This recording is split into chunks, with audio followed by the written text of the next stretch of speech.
In the glittering galaxy of Hollywood stars, few shine with the same enigmatic light as Jane Badler.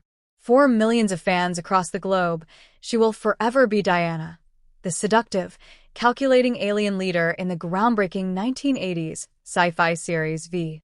But behind the lizard-eyed villainess was an actress of immense range, a singer of haunting talent, and a woman whose life journey was as compelling as any role she ever played. Today, we're going to take you on a time-traveling voyage from Jane Badler's dazzling entrance into the spotlight to the multifaceted artist and mentor she has become. This is Jane Badler, Then versus Now, the ultimate biography. Jane Badler was born December 31st, 1953, in Brooklyn, New York, but her childhood was spent in Great Neck, Long Island. Growing up in a suburban community, Jane displayed an early flair for the arts. She loved music, storytelling, and the drama of performance, and she had the kind of presence that made people stop and take notice. But Jane's life was touched by tragedy early on, losing her father when she was still a teenager. It was a formative moment that taught her resilience and the value of pursuing one's dreams without hesitation. This early challenge would help fuel the determination she carried throughout her career. Jane's path to stardom began not on a soundstage, but in the glamorous world of beauty pageants. She won the title of Miss New Hampshire while attending college, which propelled her into the Miss America pageant. Though she didn't take the crown, the exposure opened doors in modeling and television commercials. It was here that casting agents took notice. Jane had a magnetic combination of elegance, intelligence, and that elusive it factor. Her first notable acting break came in 1977 when she joined the cast of One Life to Live as Melinda Kramer Jansen. This soap opera role allowed Jane to hone her acting craft in a high-pressure environment, learning to deliver emotional performances at lightning speed, a skill that would serve her in all her future roles. She would later appear in other series such as Fantasy Island and The Ropers, but the role that would define her career was just around the corner. In 1983, NBC launched V, a sci-fi miniseries that would become a cultural phenomenon. Jane Badler was cast as Diana, the beautiful yet sinister leader of the alien visitors.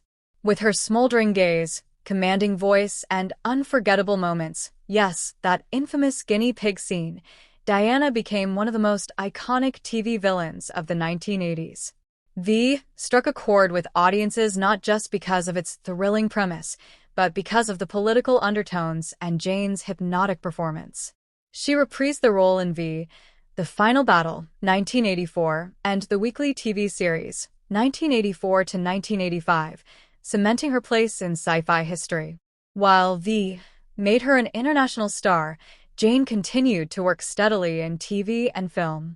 She appeared in series like Falcon Crest and TV movies such as The Highwayman. Her striking looks and commanding screen presence often saw her cast as strong, sometimes dangerous women, roles she played with relish. However, Jane was never content to be typecast. She began exploring theater work and singing, demonstrating a versatility that surprised many who only knew her from her sci-fi fame. In the early 1990s, Jane's life took a dramatic turn when she relocated to Australia after marrying businessman Stephen Haynes. This move opened a new chapter, both personally and professionally.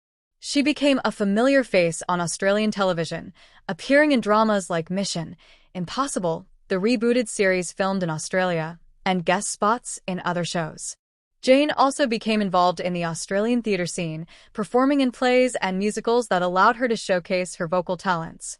Many fans don't realize that Jane Badler is also an accomplished jazz and cabaret singer. In the 2000s, she began releasing albums such as The Devil Has My Double, 2008, and Tears Again, 2011, filled with moody, sophisticated tracks that reflected her own life experiences. Her music revealed a more vulnerable, introspective side of Jane, a far cry from the manipulative Diana. Critics praised her sultry voice and the cinematic quality of her songs. In 2011, ABC revived V for a new generation. In a brilliant nod to the original, Jane Badler was cast as Diana once again, but this time as the mother of the new alien queen, played by Morena Baccarin. While the reboot only lasted 2 seasons, fans were thrilled to see Jane back in her iconic role, bridging the gap between old and new. This return solidified her cult status in the sci-fi community, with convention appearances drawing huge crowds of devoted fans. Today, Jane Badler continues to live in Australia and remains active in creative circles. She acts occasionally, performs music, and mentors young artists. She has embraced her legacy as Diana while also carving out her own path beyond it. In interviews, Jane speaks candidly about the challenges of Hollywood, aging in the industry, and the importance of creative reinvention. Far from being trapped in her past, she uses it as a foundation for her evolving artistry. Jane Badler's career is a testament to transformation, from pageant queen to soap star, from alien overlord to soulful singer. She is proof that an artist's story doesn't end with one iconic role. Her fans from the V era remain fiercely loyal, while her music has attracted a whole new audience. Then versus now, Jane Badler has remained true to herself, bold, stylish, and endlessly intriguing.